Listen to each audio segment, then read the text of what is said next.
Mais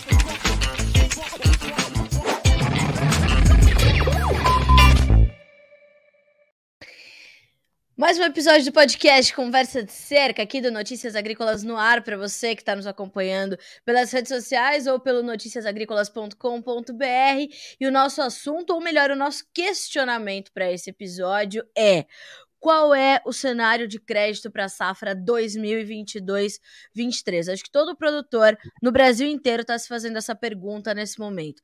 A gente esgotou os recursos do Plano Safra 21-22 bastante cedo. E há pouco foi sancionado o PLN1, que destravou uma parte dos recursos do Plano Safra, ou melhor, o nosso último Plano Safra, há pouco, para a gente poder concluir. O pré-custeio estava ali em xeque, a gente está se questionando como vai fazer com custos de produção tão elevados. E a gente ainda precisa considerar que o contexto macroeconômico brasileiro e global, com uma guerra em andamento, é completamente diferente daquilo que nós tínhamos há um ano. E se a gente pensa na preparação da safra 21-22, a 22-23 vai impor muito mais desafios e, naturalmente, vai te exigir muito mais planejamento.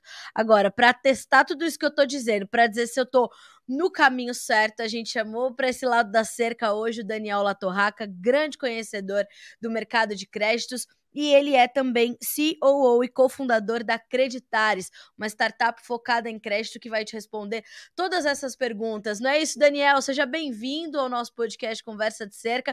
É um prazer ter você aqui com a gente. É isso, Carla. Um prazer estar com vocês aqui novamente e nesse formato novo, né? Eu acho que essa é a primeira vez com vocês aqui no podcast. Sim. Então, muito bom bater esse papo com vocês, porque o Notícias Agrícolas e todas as plataformas do grupo, né? A gente sabe que a gente conversa diretamente com o produtor. Então, nada melhor do que a gente passar as explicações e até o cenário, o contexto, algumas dicas para quem de fato está precisando nesse momento e às vezes está em dúvida, está ansioso, né? Porque depender do plano agrícola agora tá gerando ansiedade de alguma maneira nos produtores. Então, a ideia aqui é bater esse papo e tentar esclarecer. E é bom, né, Daniel, que esse formato do podcast dá essa liberdade de a gente bater papo mesmo, né? A gente não precisa ficar naquela dinâmica de pergunta e resposta, que é completamente importante também quando os assuntos são mais quentes, como a gente costuma falar no jornalismo. E embora este também seja um assunto mais quente, mas a gente está com um tempo ainda considerável para continuar absorvendo essas informações de qual cenário é esse efetivamente. E eu já começo te perguntando isso, Daniel, porque eu fui ouvir outros profissionais também, mas aí da esfera governamental, das esferas mesmo dos governos estaduais, para entender como é que as coisas chegaram até aqui nesse momento. Aí eu te pergunto, o pré-plano safra 22-23, ele é realmente, esse momento é realmente muito diferente dos outros pré-planos safras que nós vimos até agora, justamente por conta desse completamente diferente cenário macroeconômico que nós temos para o mundo e para o Brasil? Sem dúvidas, eu acho que uma combinação de variáveis e de fatos nos levam a esse momento único, vamos dizer assim, na história recente. E por que que eu acredito nisso, né? A primeira coisa é que, como você já destacou na sua abertura, que pela primeira vez aí na história recente, vamos dizer assim, a gente teve um esgotamento total do recurso, né, que estava sendo utilizado do orçamento para equalizar as taxas de juros do Plano Agrícola e Pecuário para todas as linhas, né, do Plano Agrícola, inclusive para aquelas da agricultura familiar. Então, isso não tinha ocorrido, né, no passado recente, de fato, é um momento negativo, vamos dizer assim, histórico, aonde o produtor, seja ele de qualquer tamanho, né, que iria buscar aquele crédito para o custeio ou mesmo para o investimento, ele não encontrou os recursos, ou mesmo até teve os seus projetos aprovados e, infelizmente, não teve como ter a liberação do recurso. Então, desde o finalzinho de fevereiro, nós estamos basicamente no crédito agrícola, no mercado privado, no mercado livre, que a gente chama, né? Então, dentro dessa perspectiva, esse sim é um momento bastante único, onde 100% das operações que estão ocorrendo hoje no país, eles estão ocorrendo com o mercado privado e livre. Esse é o ponto 1. Ponto 2, em relação à conjuntura ainda, né, a gente vive um cenário completamente diferente do que foi construído o plano safra, o plano safra de 2021-22, né? O ano passado, né, quando a gente construiu esse plano safra, o cenário era completamente outro, de dólar, de taxa de juros, né? A taxa de juros saiu de 2,5% e está alcançando quase 13%. Sim. Então, isso dificulta demais. Não bastasse o problema orçamentário que ainda persiste, e, na minha opinião, essa é a maior preocupação, o que vai vir daqui para frente, não o que aconteceu para trás, porque tem certa dificuldade em relação ao recurso oficial. Então, dentro desse contexto onde eu tenho custos mais altos, taxas de juros mais altas e um recurso oficial mais escasso, ele se torna único no momento em que o produtor, de fato, vai ter que ir ao mercado e fazer parte ou a totalidade dos seus recursos no mercado livre, com os bancos, fundos e até fintechs, né, que estão surgindo aí no nosso mercado para atender essa demanda que hoje ela aumentou muito com a escassez de recursos. E Daniel, te preocupa esse cenário por conta dessas variáveis que você destacou para a gente, ou principalmente por conta de uma atuação talvez mais intensa do setor privado nesse mercado de crédito rural, a gente tem uma certa segurança, embora talvez um pouco mais dispendiosa para o produtor, me corrija se eu estiver errada, a gente conta com isso também, e isso traz uma certa segurança ao setor. Como é que é a sua percepção diante desse momento? Porque eu percebo o produtor, né, que é o meu contato mais direto, eu percebo o produtor mais apreensivo do que em outros anos, né? Como é que é a sua percepção, você que é um especialista nesse setor? Eu acho que assim, até pegando o seu gancho para exatamente me dizer qual é a minha grande preocupação, a minha grande preocupação é exatamente isso, a espera, né? A espera do recurso, e aí passa o mercado, passa né? O preço do produto, por exemplo, da soja cai, o fertilizante continua subindo. Então, esse timing que, infelizmente, já foram perdidos vários bons times aí para trás, por conta da falta de recurso, o produtor não o fez, né? O que me deixa mais preocupado. Por outro lado, cara, eu acho que, assim, até no meu momento agora, como creditares, né, eu acredito muito que, muito além dessa questão conjuntural, que se tem de taxas de juros mais altas, dos preços dos mercados, a própria oscilação do câmbio, que também que deixa a tarefa do planejamento um pouco mais difícil, a gente vive uma transição estrutural, e eu acho que esse que é um recado importante de ser passado aqui. Eu acredito que mesmo que se resolva essa questão do recurso oficial, que eu acho que no final vai se resolver, esse não é o ponto principal, na minha opinião, de lição aprendida dessa safra. O ponto principal é o produtor está se preparando para essa nova realidade de crédito, que é mais privada do que pública. Tá? E isso é uma coisa estrutural, isso é uma coisa que está acontecendo já há vários anos, não é uma coisa que está acontecendo agora. Tá? Então, principalmente para investimentos, a gente já sentiu isso desde há 2 safras atrás. Então, o produtor que quer continuar crescendo na sua atividade ou melhorando o seu parque de máquina para fazer investimento, e agora até no custeio, né? Ele tem que ter tem que ter bem organizado essas documentações, as informações, ter também bem parametrizado e ter uma saúde, vamos dizer assim, financeira positiva ou controlada, para que ele avance cada vez mais nesse crédito privado, que, além das garantias reais, leva em consideração também como é que está o potencial produtivo e de geração de fluxo de caixa do produtor versus o que ele deve hoje na praça, tanto de curto, tanto de longo prazo, e com os fornecedores. Então, essa nova realidade exige que o produtor não só tome outras decisões diferentes para angariar esse crédito, mas no médio prazo também que ele faça essa organização da parte financeira, da parte documental, porque ela vai ser fundamental também para que ele continue tendo acesso ao crédito competitivo, com prazos desejados, e nesse sentido a gente, vamos dizer assim, não perder oportunidades no curto prazo quando a gente fala de safra, e nem também mitigar ou reduzir o potencial crescimento que esse produtor ainda tem na sua atividade, porque não tem o crédito rural ou porque não está preparado para esse mercado mais privado. Então, nós da Creditares, por exemplo, só para dar esse exemplo, a gente pega nesse ponto porque a gente recebe muitos demandas de produtores, mas às vezes a alavancagem está muito mais alta e aí ele tem um acesso restrito a algum tipo de banco ou de financiador, ou mesmo não tem a documentação completa e aí isso atrasa também o processo. Então, essa parte de organização da gestão administrativa e financeira, ela é fundamental para que ele navegue bem nessa nova realidade de crédito.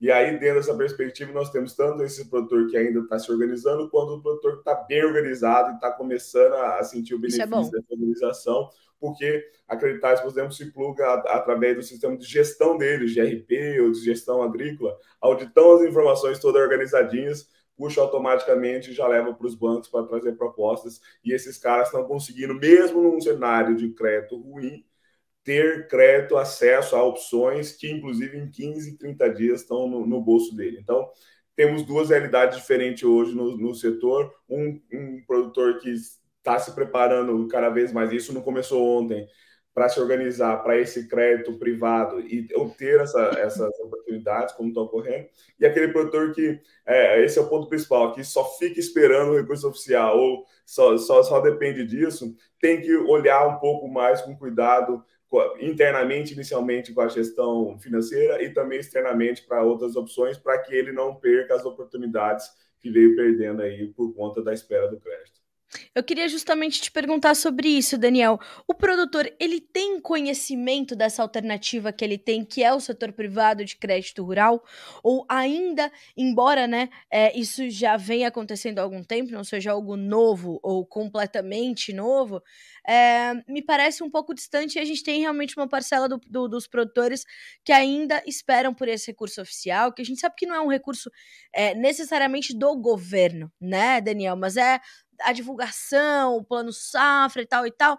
E mais do que isso, eu queria entender de ti também, já embarcando nessa conversa sobre o setor privado, se o setor privado ele se fortalece num momento tal que ele consegue ajudar a suplantar um sistema que já quase esteja chegando ao seu esgotamento, como é o Plano Safra desenhado hoje, de acordo também com algumas análises importantes que fizemos até agora, né, com especialistas que afirmam que o sistema do Plano Safra já estaria realmente meio que chegando num esgotamento, num estrangulamento. A gente teria que repensar esse processo todo. O setor privado de crédito chega para ajudar a suplantar esses buracos que o sistema, como ele é hoje, ele ainda apresenta? Olha, sem dúvida. De maneira geral, não se falta dinheiro no mercado. Esse que é um ponto principal, tá? Eu acho que até tanto o mercado privado quanto o governo também ajudou o mercado privado a se organizar para momentos como esse. Novas regulações, lei do agro, FIAGRO, CPR verde, atualização da CPR, enfim, uma série de instrumentos, novas leis que foram aprovadas nos últimos 3 anos, especialmente, que fez com que, vamos dizer assim, criasse veículos novos para financiar o agro. E isso foi sensacional, isso inclusive está gerando boa parte desse financiamento, desse funding que a gente chama, para, vamos dizer assim, fazer frente a esse recurso que está faltando no recurso oficial. Eu só, assim, um ponto principal, independente se vai acabar ou não, eu acho que o recurso oficial ainda tem a sua parcela de importância dentro do crédito rural, mas eu acredito que é nesse ponto que eu estou falando, não dá mais para viver como era antes, depender Exato. só disso. Até porque estimativas de mercado, né, dão conta de que anualmente, para plantar as safras, grãos de primeira, segunda safra, de grãos, de algodão, enfim, cana, todo o processo, mais a pecuária, custeio e investimento também, são necessários 900 bilhões de reais anualmente, e o Plano Safra, por exemplo, ele cobre 255 bilhões. Exato. Então, não é nem um terço da necessidade anual hoje do recurso total do rural. E então o mercado privado já representa muita coisa desse processo. E o produtor conhece, cara. Na verdade, sim, o próprio banco que tem o recurso oficial já está oferecendo, né, para este produtor recursos de taxas livres. E aí eu volto para aquele ponto que que eu estava falando anteriormente, né? Recurso de taxa livre ele vai ser muito maior do que o recurso oficial por vários motivos, inclusive por conta que o recurso oficial já tem a equalização de juros e foi feito no momento de taxa Selic a 2, 3%. Certo. E que também, vamos dizer assim, esse recurso livre ele é captado com terceiros do mercado, né? Então, se esse banco aí não utilizar de recursos próprios, que isso é uma alternativa também, ele vai ter que captar esse recurso no mercado, e aí o investidor vai querer uma remuneração um pouco acima da Selic, e aí começa a complicar essa negociação. O produtor acha caro e, de fato, taxa de juros de 15%, 16%, 17%, 18%, 19% estão sendo praticadas no mercado. Mas o importante, como eu te disse, né, cara, é o produtor ter esse planejamento bem feito e também se organizar na questão de se preparar, né, a sua bancabilidade, ou seja, as suas informações e indicadores estarem em dias, porque hoje, no mercado privado, né, e eu sempre digo isso, quando a gente sai do recurso livre, recurso oficial vem para o recurso livre, a taxa de juros não é a linha que define, né? No recurso oficial, as taxas de juros definem, as linhas definem as taxas de juros. Então o Moder Frota é XY%, né? O custeio para grandes é 7%, do Pronaf é 3,5%. Não. No recurso livre vai depender da análise do rating desse produtor, da nota que esse banco vai dar para esse produtor. Então, olha que interessante, né? E até assim, qual banco esse produtor vai entrar, inclusive, né? Tem essa diferença. Ou mesmo fundo que vai financiar, que estão fazendo parte disso, ou fintechs. Então, nessa nova realidade, recurso tem para todo mundo, taxa de juros é diferente um para outro, dependendo da nota desse produtor. Então, por isso, de novo, voltando para a organização no processo, para que esse produtor não fique também com assim, a mercê da conjuntura, e ele sim consiga fazer sua taxa de juros. É evidente que o setor privado é um setor mais, exigente de detalhes e dessa organização e dessa transparência, o que é uma coisa muito positiva, porque essa transparência, inclusive, chamou a atenção ali do mercado de capitais, né, Daniel? Se a gente pensar no que a gente via também há alguns anos, essa transparência nessa organização do setor agro e do próprio produtor, né, ele trouxe ele se tornou mais atrativo ali para os mercados de capitais, para os fundos investidores, o que eu acho, portanto, que é uma coisa positiva, e é positivo também para o produtor, para que ele possa evoluir com a sua gestão. Faz parte do seu aprimoramento de gestão olhar para essa organização, para esse detalhamento, e olhar para essas ferramentas que o mercado oferece hoje, a lei do agro, a CPR, CPR Verde, até o próprio mercado de crédito de carbono, né? Acho que a gente tem que começar a cruzar mais essas informações para o produtor, né? Também nós, como comunicadores, vocês, como, né, agentes de crédito, no sentido de unir as instituições financeiras com os demandadores dos recursos, cruzar esses dados e mostrar que o produtor só tem a ganhar quando ele faz esse detalhamento e esse aprimoramento da sua gestão, né? Sem dúvida, sem dúvida. Até é muito interessante, né? Porque quando você parte para uma discussão dessa, né? Ou seja, o produtor indo para o mercado livre, aquele produtor que não está muito, vamos dizer assim, ambientado nesse mercado, né?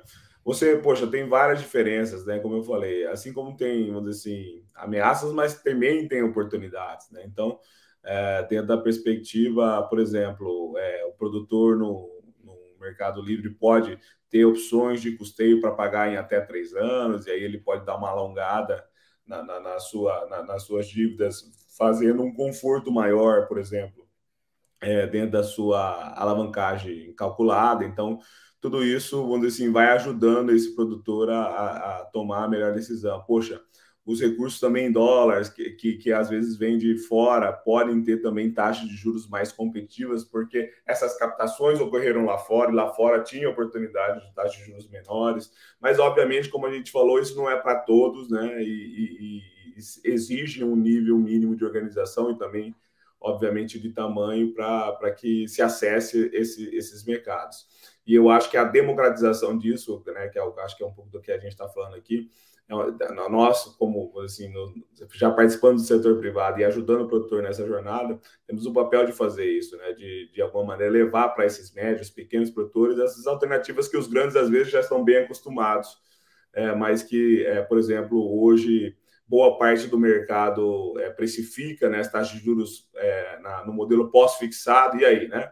Daqui um ano, como é que pode estar, como é que não pode estar. Então, além não só do ferramental e da gestão financeira, tem também um pouquinho da parte de conhecimento, né, desses indicadores financeiros, para também não tomar decisões erradas agora e pegar uma dívida que às vezes pode complicar o pagamento, ou mesmo apertar o processo. Então, eu acho que é um processo de maturidade também, né, Carla? Então, esse produtor também não precisa também sair agora falando, não, agora eu vou virar toda a minha chave para o privado, eu vou começar a fazer a gestão. Não, isso é um processo que pode levar anos, né? Então, o mais importante é começar isso, não perder, vamos dizer assim, não prejudicar as estratégias comerciais por conta da falta de recursos. Às vezes vai ter oportunidade de recursos, e aí é conta que você vai ter que se fazer mesmo com uma taxa um pouco maior. Às vezes vai valer a pena pelas variações que ainda ocorrem no mercado, tanto de insumos quanto dos grãos. Então, dentro dessa perspectiva, leva um pouquinho, vamos dizer assim, a complexidade, né, dessas decisões, e é por isso que esse produtor também precisa de apoio, porque aí ele sai de uma esteira que é bem mais, vamos dizer assim, conhecida dele, né, garantias versus o limite aprovado, a linha de crédito determina a taxa de juros, dinheiro na mão, vamos embora. Não, aqui é um pouco diferente. Começa antes da análise desse produtor, da safra dele, do quanto que ele tem de ativo versus quanto ele tem de passivo circulante, usar liquidez, como é que está a alavancagem dele em relação a lucro versus dívida. Então, é um pouquinho diferente as análises que ocorrem, em especial no mercado de capitais, que é uma coisa, por exemplo, que está muito normalizada entre as revendas, entre as agroindústrias, e agora está chegando para os médios e pequenos produtores, né? Grandes já também fazem isso. Então, como a gente falou, as alternativas existem, o dinheiro não está menor, vamos dizer assim, de oferta. Ele mudou de condições, ele mudou de exigências, e aí, dentro dessa perspectiva, como a gente falou, tem tantas ameaças por um lado, quanto oportunidades por outros, né?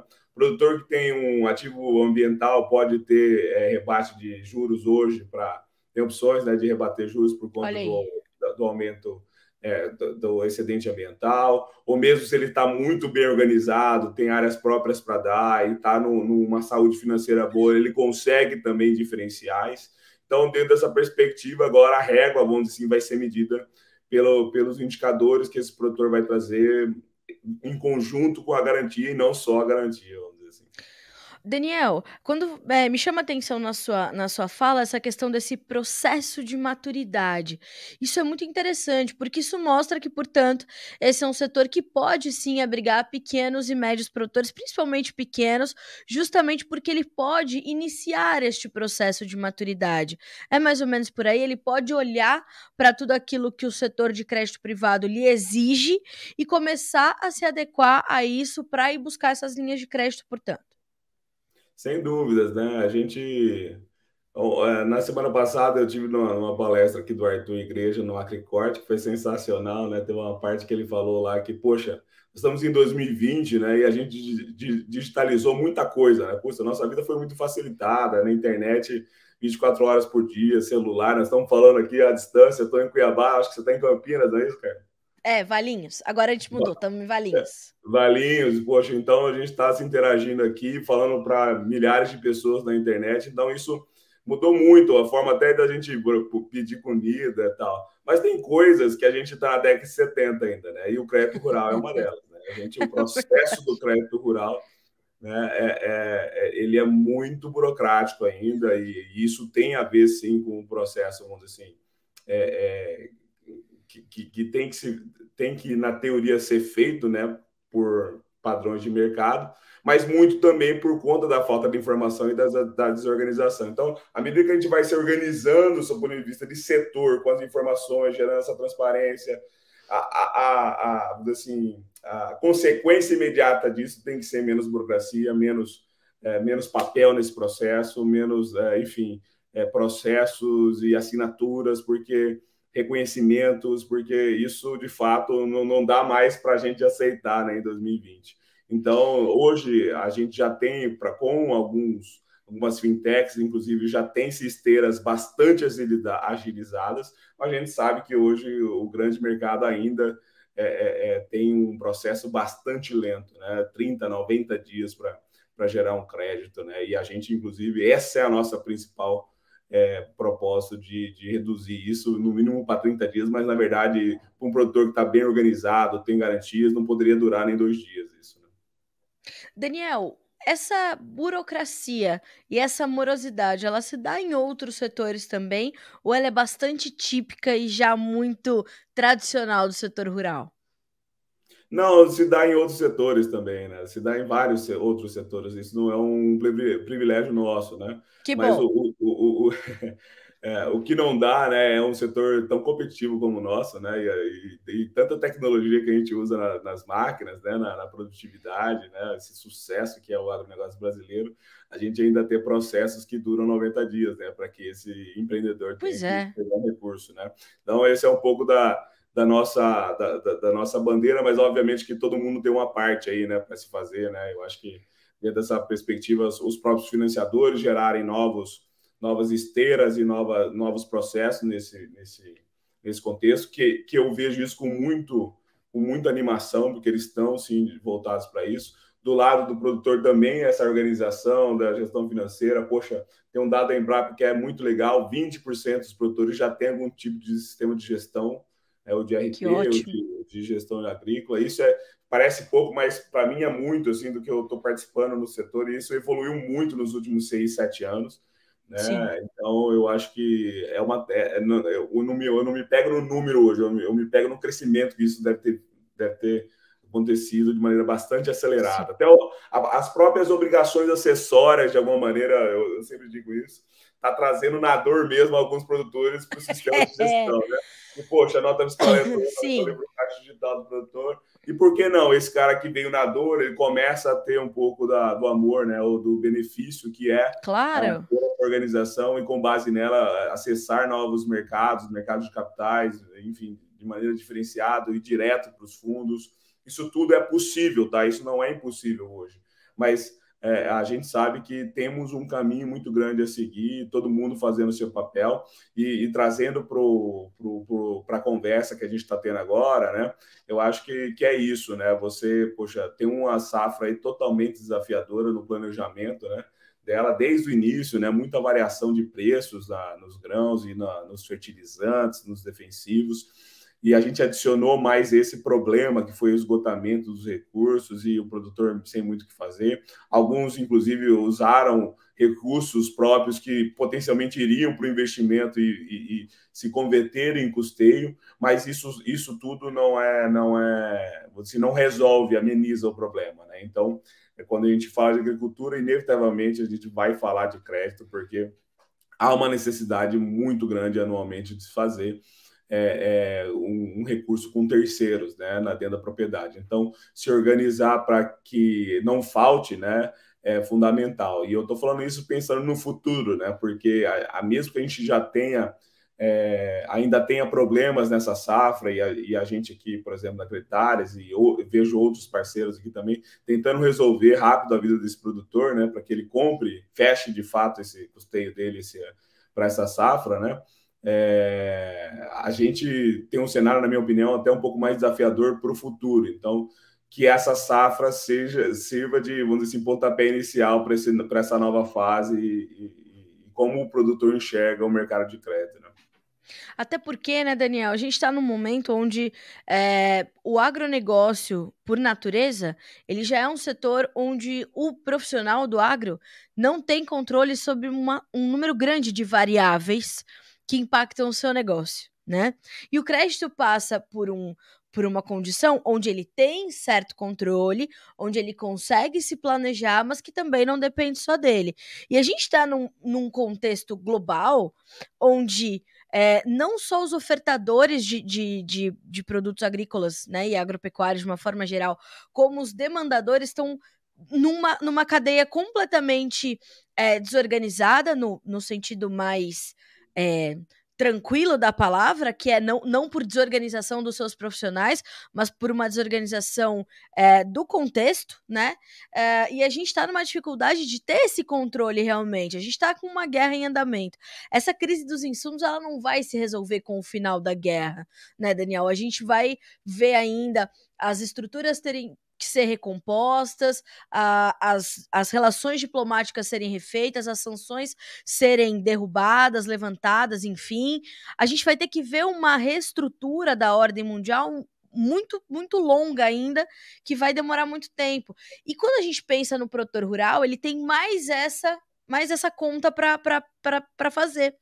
E eu percebo que essa apreensão, portanto, que a gente percebe nesse pré-safra 22-23 passa por isso, mas ao mesmo tempo é um setor tão brilhante que ele consegue enxergar, né? Que é o velho ditado: se o mercado chora, eu vendo lenços. Então as pessoas estão precisando comer, é hora de eu investir. Ah, mas vai custar mais caro investir. Mas de alguma forma eu vou ter esse retorno. E eu percebo que, apesar de toda essa apreensão, que é a primeira metade aqui da nossa conversa trata, os investimentos também estão aflorados entre os produtores. Eu tive na AgriShow e a concorrência era quem me entrega primeiro. Quem me entrega esse ano ainda, né? Não é preço, nem taxa de juros, nem linha de financiamento ou forma de financiamento, é quem consegue entregar, Daniel. Então o produtor está investindo apesar de tudo, né? Sem dúvida. Putz, você tocou num ponto assim, muito legal, que eu já estava pensando em encaminhar mesmo Que bom, estamos a alinhados. conversa, porque é um pouco, quando eu falei de o pontapé inicial assim, nessa safra e o que mais me preocupa é no futuro, é exatamente pensando em investimento. Porque, assim, hoje, claro, tem uma parcela dos produtores que ainda estão renovando seus parques de máquinas, né? E isso é importantíssimo. Mas tem uma situação que ocorreu que é assim, ó. A gente está falando de mercado, a gente está falando de time, né? Enfim, de quanto que, inclusive, as variações de mercado impactam na potencial rentabilidade desse cara, né? Desse produtor. E uma coisa que está acontecendo, cara, até por conta dessa escassez de crédito, isso aconteceu comigo 2 vezes e eu escutei no mercado mais, assim, ó, aqui em Mato Grosso, em especial, há um movimento muito grande e positivo nesse sentido de se ter armazém dentro da propriedade, né? Pois é. E isso, assim, não tem mais o que fazer conta, não, é um benefício muito grande ter um armazém próprio, né? Por vários motivos, por cadência de colheita, padronização dos grãos, time de compra e venda, enfim, vários, fértil ponta curta, vai entregar na sua casa, no seu padrão, enfim, vários benefícios, em especial no estado que chove muito na colheita. Mas muitos produtores que estavam extremamente interessados em fazer a compra do armazém e que, de fato, aumenta demais a competitividade desse cara no mercado, eles engavetaram esse projeto. Tá? Eita. Eles engavetaram esse projeto por vários motivos, mas em especial pela combinação entre o aumento do ativo, ou seja, do preço do armazém para construir, e da falta de crédito de longo prazo, porque como é um alto investimento, eu preciso de mais tempo para pagar, senão eu me aperto, né? Aí não é, Sim. não é um bom negócio. E a máquina já é mais fácil porque eu já tenho linhas de crédito que me resolvem. Sim. Mesmo no recurso privado, os bancos conseguiram resolver essa questão da máquina. Tanto é que pode reparar que eu não fui na AgriShow, tá? Mas eu fui em 4, 5 feiras, eu acho que aqui no estado.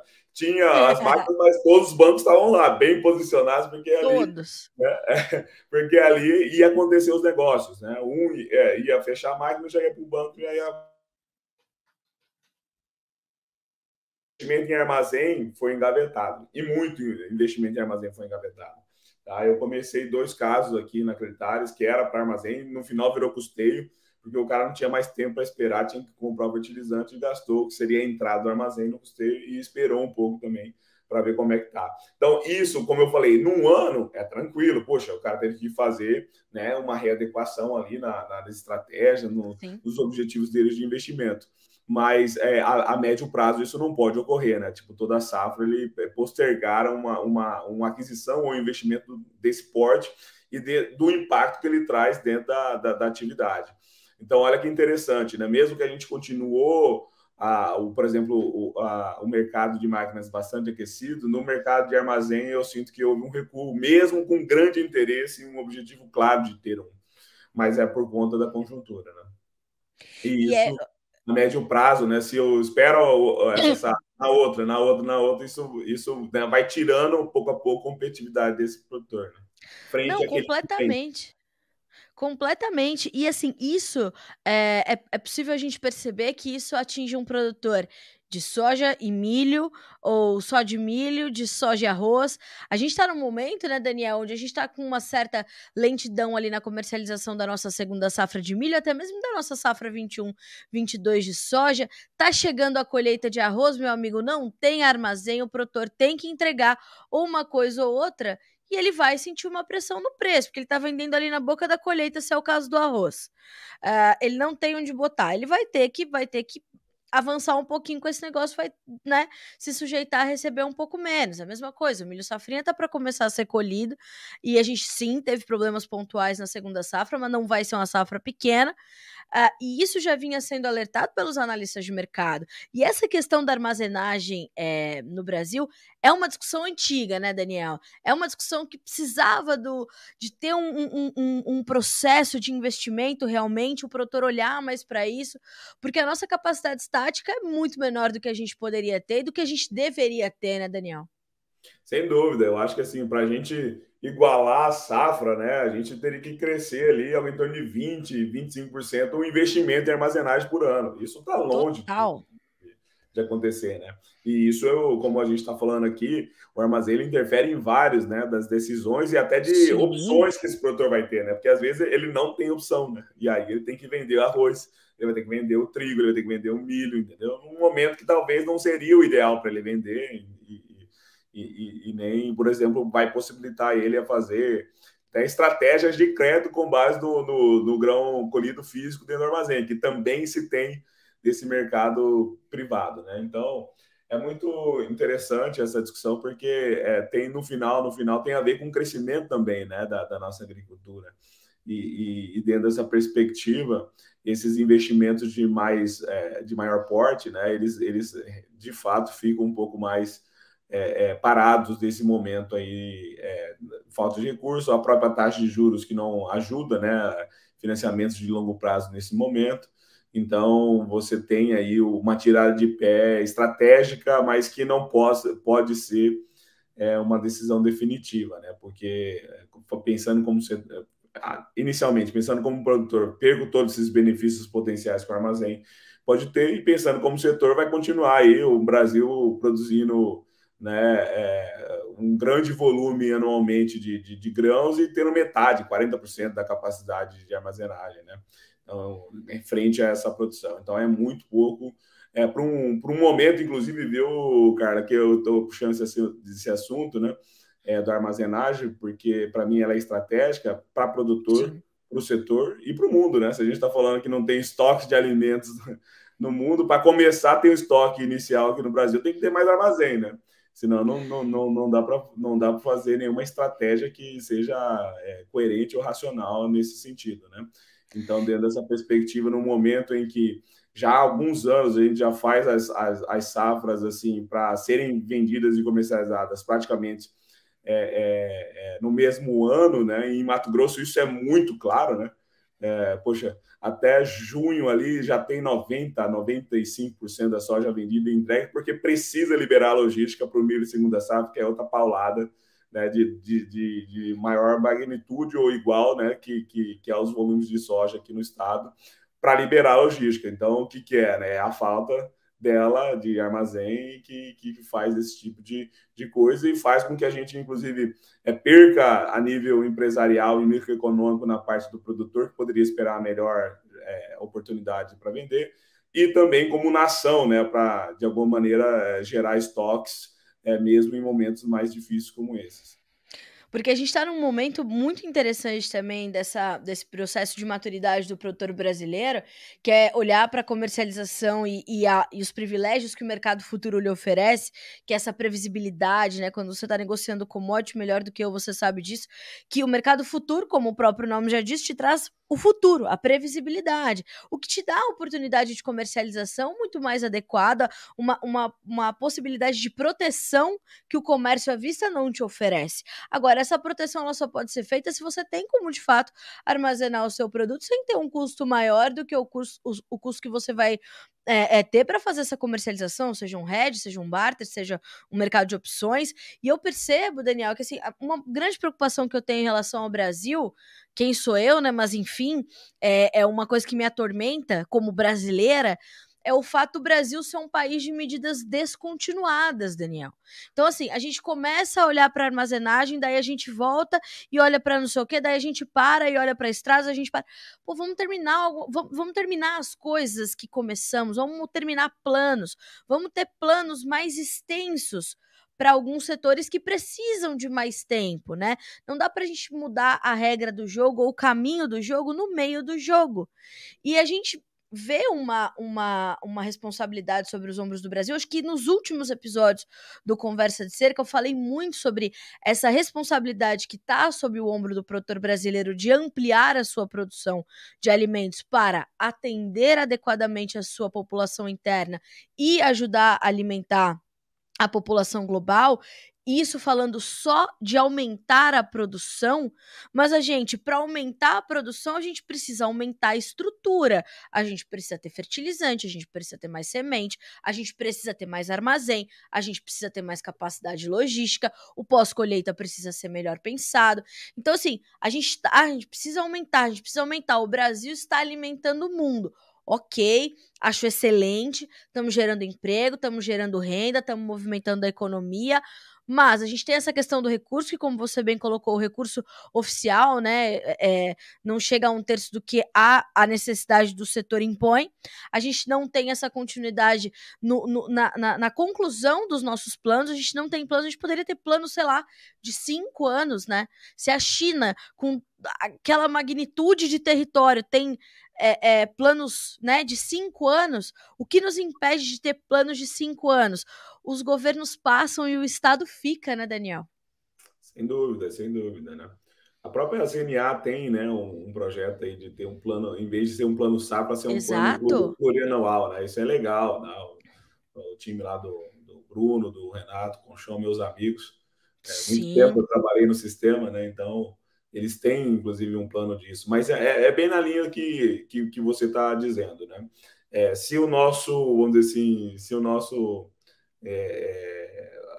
o que nos deram como missão é grande, né, Carla? Que é isso que você está falando, né? Ou seja, que é ajudar o mundo a sair dessa, né, inflação alimentar e, de alguma maneira, acompanhar o aumento da população e da renda mundial, né? Para continuar comendo, a gente realmente, como eu falei, diante de todas essas necessidades que você falou, dos planos, do armazém, de plantio das áreas, da conversão da área de passagem à agricultura, né, que vai ter que Pois é. continuar acontecendo no Brasil, isso tudo precisa alguém financiar, né? Não dá para o produtor Exato. pegar, não tem nem capacidade do produtor pegar o recurso dele todo e botar nisso. Então, é exatamente nesse ponto, né, que é importante se pensar nas estratégias, porque, poxa, hoje nós temos vários flancos, vamos dizer assim, né, e é o que você falou, de fato, às vezes poderia se, né, priorizar um pouco mais, mas vamos acabar com isso, mas não tem jeito, né? Tem um ditado assim, você tem que arrumar a roda com a roda andando, né? Não tem como escapar disso. Mas falando um pouquinho dessa questão de competitividade e oportunidade no aspecto mundial, é bem isso que eu acredito, tá? Então, eu vejo assim, tem um lado bom disso tudo que a gente está falando aqui, que é essa organização e do próprio governo federal, há uns 3, 4 anos atrás, falar, gente, a gente não vai mais conseguir fazer frente ao crescimento do agronegócio. Então, vão vocês e Isso. façam. Eu acho que isso foi legal na parte de crédito. Já aconteceu um pouquinho na parte de infraestrutura, não deu muito certo algumas coisas, né? Tipo a concessão aqui da BR-63 do estado, mas foi uma tentativa inteligente de falar, o governo falar assim, gente, né, com um pouco de racionalidade, falar, não temos dinheiro para fazer isso, então vocês pegam e Exato. façam. Então, eu acho que esse é o caminho do Brasil, isso é para aí que a gente vai caminhar. E dentro desse pegam e façam, né, eu estou trazendo cada vez mais, né, vamos dizer assim, a responsabilidade para o setor privado. Então, quem vai resolver todas essas questões vai ser o setor privado, e no crédito não é diferente. Tá? Então, eu acho que é isso que é legal, que é a mensagem que fica, porque dentro dessa perspectiva, nós, como setor moderno de agronegócio, nós vamos ter que nos organizar com os players que já têm ou que podem entrar no futuro, para que a gente consiga fazer frente a todos esses desafios que são cada vez maiores, em especial no momento em que o mundo deve ter menos liquidez de recursos, porque os bancos centrais vão aumentar as taxas de juros e isso vai reduzir dinheiro ou fonte de recurso para investimento aqui nos Estados Unidos, na Turquia, enfim, qualquer que seja o país. Então, dentro dessa perspectiva, é um momento, né, assim, de dificuldade mundial, onde a gente vive uma inflação mundial e um aumento da taxa de juros que é global, né? E então, dentro dessa perspectiva, para aquele produtor que continua e queira participar desse bolo que vai vir nos próximos anos, e eu acredito que o Brasil, sim, vai continuar no crescimento, ele só vai participar disso se organizando, conhecendo um pouco mais do seu solo, fazendo a sua gestão um pouco mais definida, tomando decisões com base em dados, em contas, e isso tudo não tem a ver só com a questão de financeira, mas tem a ver com todas as decisões dentro de uma fazenda. Eu cresço comprando área, eu arrendo, eu vou comprar um armazém, vou trocar meu parque de máquinas, por que eu vou comprar, que tipo de coisa que eu vou fazer com o meu recurso. Estou tendo problema demais com seca na segunda safra, está na hora de investir em pivô, quantos pivôs que eu vou colocar? Então, poxa, esses são acho que uns pontos importantes aí, né? Que estão acontecendo. Muitos produtores, médios produtores, se juntando para fazer compras em conjuntos, vendas em conjunto, ganhando benefício, né, da O que é muito barganha que se bom. ganha com essa junção em cooperativas, ou em pools, ou em condomínios, não importa a formalização que isso faça, mas o importante é fazer diferente para fazer frente a todos esses desafios e, vamos dizer assim, se adaptar à realidade que o mercado está nos trazendo. Preços maiores de insumos, estabilidade nos preços dos grãos, taxas de juros maiores, então eu preciso de estratégias para me defender disso aí, para não morrer na praia antes de colher os louros, vamos dizer assim, quando as safras forem bens e o mercado como um todo, né, nos pagar por todo esse investimento que a gente já fez e vai ter que continuar fazendo. Né? Exatamente. Excelente forma da gente concluir, amarrar essa conversa. E para finalizar, Daniel, eu queria que você falasse um pouquinho da Creditares, porque vocês estão justamente nesse centro, né, de fazer essa ponte e de encurtar essa ponte entre os demandadores de crédito e os ofertadores de crédito, né? Exato, exatamente. A Acreditares é uma empresa de tecnologia para crédito rural. Então, a gente aproxima o produtor rural dessas novas opções privadas, também públicas, tá? A gente também tem recursos oficiais, parceiros que têm recursos oficiais, e aí, então, esse produtor pode se beneficiar, vamos dizer assim, dessas opções que se tem dentro da plataforma da Acreditares e da agilidade do processo. É isso que a gente está entregando para os nossos clientes. Nós temos dois modelos de entradas na Acreditares. Um que é através do seu sistema de ERP ou sistema de gestão parceiro da Acreditares. A gente tem 3 hoje já e vai crescer esse número, deve terminar o ano com 10. Então, você que tem aí, por exemplo, a Pantai, a Abrasoft, ou mesmo a Scadiagro como sistema de gestão, a gente já pode puxar os seus dados de maneira automática com a autorização, e aí a gente monta um dossiê que em 15 dias no máximo se recebe a primeira proposta. Então, essa é a principal proposta de valor de agilidade e sem burocracia e num crédito que ainda está competitivo mesmo com o mercado, com juros livres.